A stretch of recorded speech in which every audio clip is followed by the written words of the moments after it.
오늘 말씀해 보면 예수님께서 이 예루살렘에 입성하신 후에 가장 먼저 찾으신 곳이 이 성전이었습니다. 성전은 당시 하나님과 이스라엘 백성들을 이어주는 마치 그 관계를 이어주는 매우 중요한 곳이었습니다.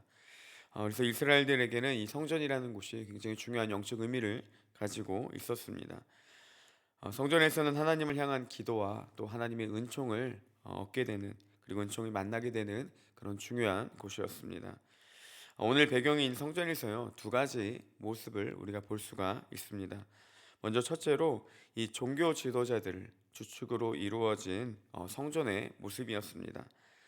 당시 성전 안에서는 보면 환전과 또 매매가 이루어졌습니다. 당시 20대 이상의 유대인 남자들은 이 성전의 절개에 들어갈 때마다 이 성전세를 납부해야 했습니다. 당시에 이 성전에 그 세를 걷는 자들이 있었는데, 이제 그 성전 안에 들어가는 유대인들이 그 외국 돈, 뭐 로마 돈이나 다른 외국의 돈을 가지고 오면 이것들을 세겔로 바꿔주는 그런 역할들을 감당했습니다. 근데 이 과정에서 부당한 이익을 취하고 또 이것을 활용한 그런 권력을 행사하는 일들이 이루어지고 있었습니다. 또한 제사에 사용할 이 비둘기도 성전에서 매매하는 일들이 이루어졌습니다. 이 순례자들이 재물을 가지고 오는 불편함도 있었고, 그리고 가져오는 과정에 또 흠집이 생기거나 그러면 제사에 드려질 수 없기 때문에 이것들을 돕기 위해서 성전에서는 이 재물을 드릴 이 비둘기를 파는 일들이 이루어졌습니다. 선한 의도로 했지만 이것들을 악용해서 성전에서 사는 재물 외에는 흠이 있다고 판정을 내리는 일들이 일어났고, 또 비싼 값으로 팔면서 이 부득이한 이득을 취했던 것들이 이 성전 안에서 이루어지고 있었습니다. 성전의 모습은 마치 시장을 방불케 했고, 이 재물을 사고 파는 과정, 환전하는 일들 가운데 불법과 또 이를 악용한 그 권력들을 행사하는 일들이 당시에 성전 안에서 이루어지고 있었습니다. 그러니까 결국 이런 일들을 통해서 성전의 그 의미들이 점점씩 상실해 버리고 있었습니다. 두 번째 모습은 이 이후에 나오는 그 예수님께서 병든 자들을 고치시는 모습을 볼 수가 있습니다. 예수님은 환전하는 자들과 매매하는 자들을 모두 다 성전에서 쫓아내신 후에 맹인과 전원자들이 예수님께 나옴을 보고 그들을 만지시고 치유해 주시는 것들을 볼 수가 있습니다. 그리고 성전 안에서는 당시 소외된 불의로 여겨졌던 어린아이들의 입술을 통해서 호산나 다윗의 자손이요, 그러니까 예루살렘 입성하실 때 그 찬양이 다시 들려지는 것들을 볼 수가 있습니다. 앞에서도 잠깐 나눴지만 환전하는 자들, 그리고 비둘기 파는 자들이 이 행위 자체는 선한 의도로 시작이 되었습니다. 이들은 성전에 돕기 위한 의도로 이 모든 것들이 시작되었던 것이죠.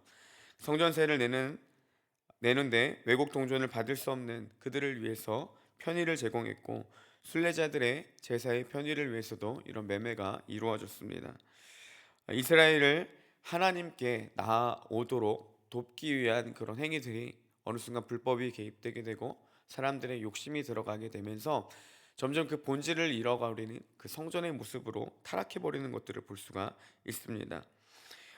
오히려 성전을 시장통으로 만들어버리고 하나님께 기도하며 은혜를 경험해야 할 그 자리 가운데 오히려 예수님은 강도의 소굴로, 너희들이 강도의 소굴로 만들어버렸다, 이렇게 말씀하고 있습니다.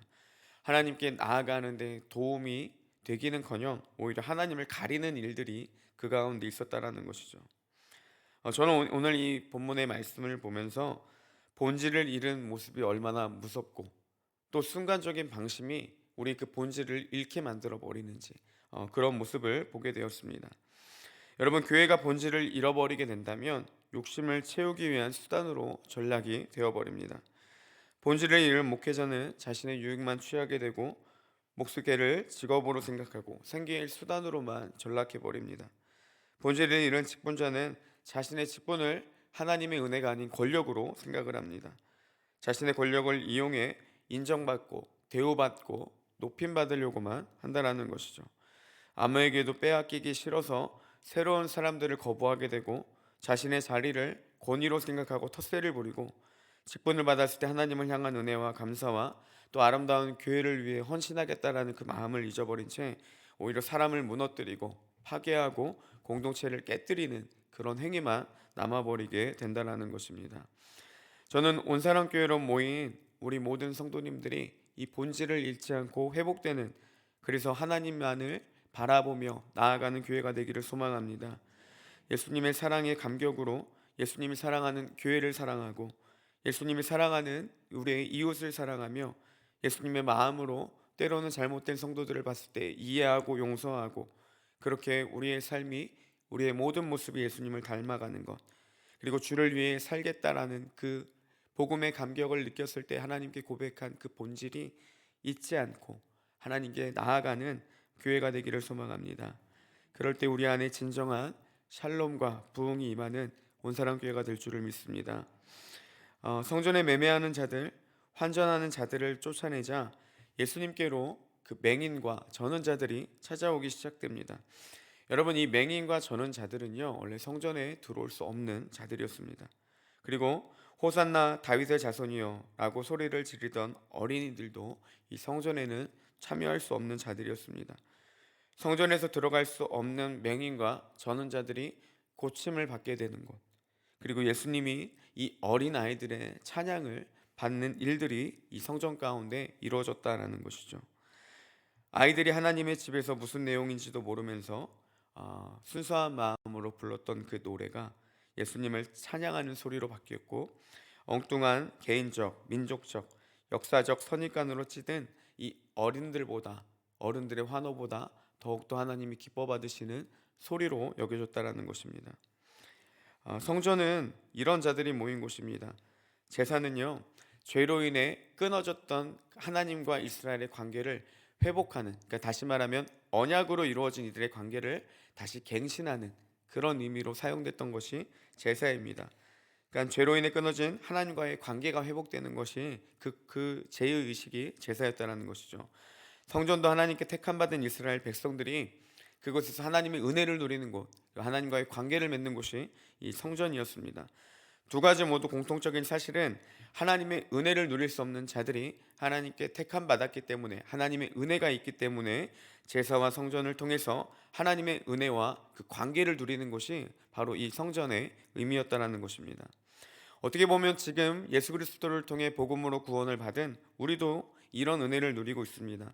하나님과 가까이 할 수 없는 우리가 예수 그리스도로 인해서 하나님께 나아갈 수 있는 은혜를 누리게 되었고, 죄로 인해 절대로 하나님 앞에 감히 나아갈 수 없는 우리가 이 예수 그리스도의 사랑으로 인해서 하나님과의 친밀함을 누릴 수 있는 것, 이것이 복음이고 은혜인 것이죠.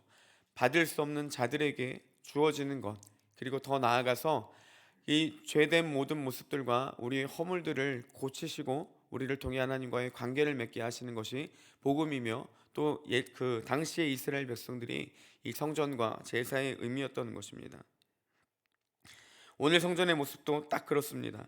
성전에 마땅히 들어갈 수 없는 자들이 치유를 받게 되고, 성전에서 어울릴 수 없는 자들이 들어가며 찬양하는 역설적인 장면, 예수님께서 성전을 깨끗게 하시고 그분이 성전을 다시금 회복시키실 때 일어났던 모습들이 그곳 가운데 이루어졌다는 것입니다.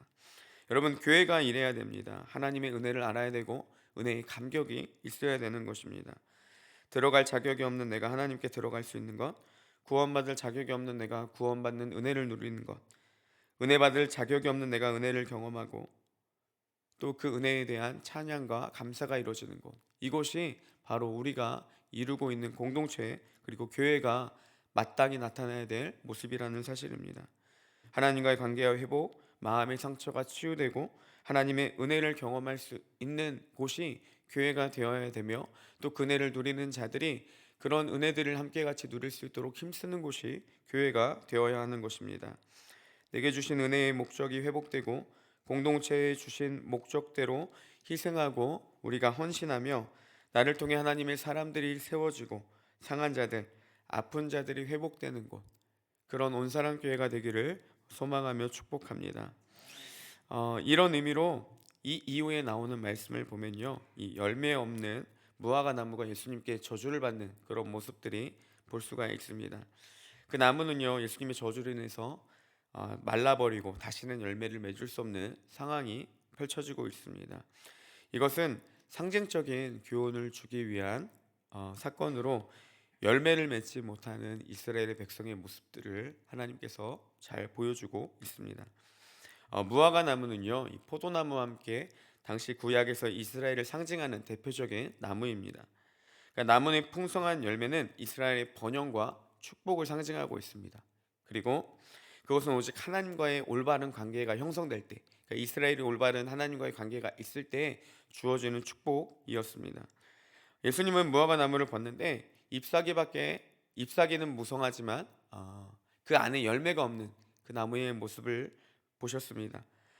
아무 쓸모가 없는 잎만 무성한 이스라엘의 모습을 상징하고 있고, 겉은 화려하지만 생명력이 없는 실제 열매를 없는 그 이스라엘의 실상을 보여주고 있었던 것입니다.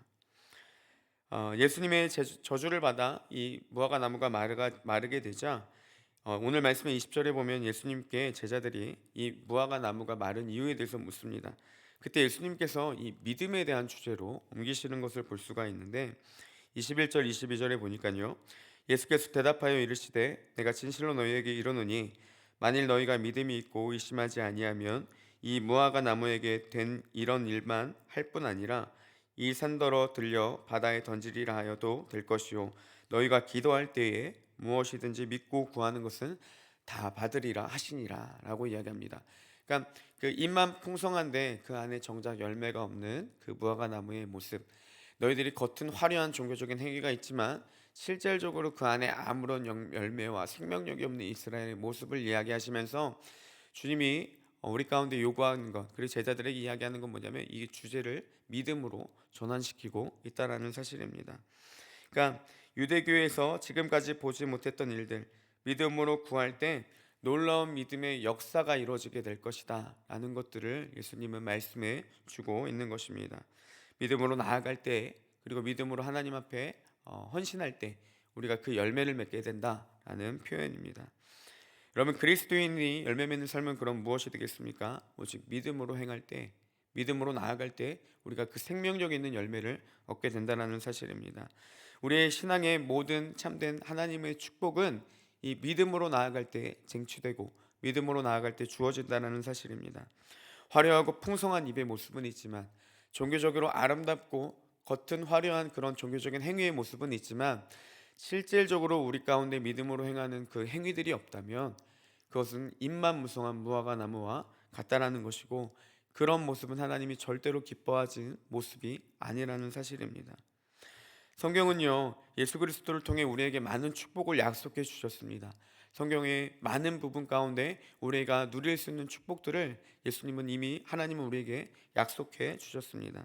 여러분, 성경은 진리고 그 말씀은 반드시 1.1획도 없어지지 않고 그대로 이루어집니다. 중요한 것은요, 이것은 믿음으로 나아가는 자들에게만 주어지는 축복이라는 사실입니다.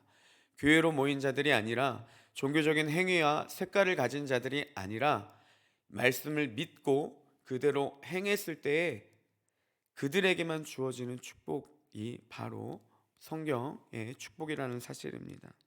여러분, 안다고 누리는 것이 아닙니다. 축복을 알고 있다고 누리는 것이 아니고, 예배의 행위가 있다고 누리는 것이 아니고, 그리스도인의 모습이 있다고 누리는 것이 아니라 믿음으로 그것들을 가지고 나아가는 자들만이 이 성경이 약속한 축복을 누릴 수 있다라는 사실입니다. 그때에 우리의 삶에 이 그리스도인들로서 열매 맺는 삶이 나타난다는 사실이죠. 하나님의 말씀 가운데 날마다 믿음으로 반응하는 우리가 되기를 소망합니다. 말씀을 믿음으로 받아들이시고 하나님의 약속의 말씀이 진짜로 고백하고 삶으로 증거하며 하나님의 그 아름다운 열매 맺는 삶이 되기를, 그런 우리 온 사랑의 모든 성도님들이 되시기를 주님의 이름으로 소망하고 축복합니다. 우리 함께 기도하겠습니다.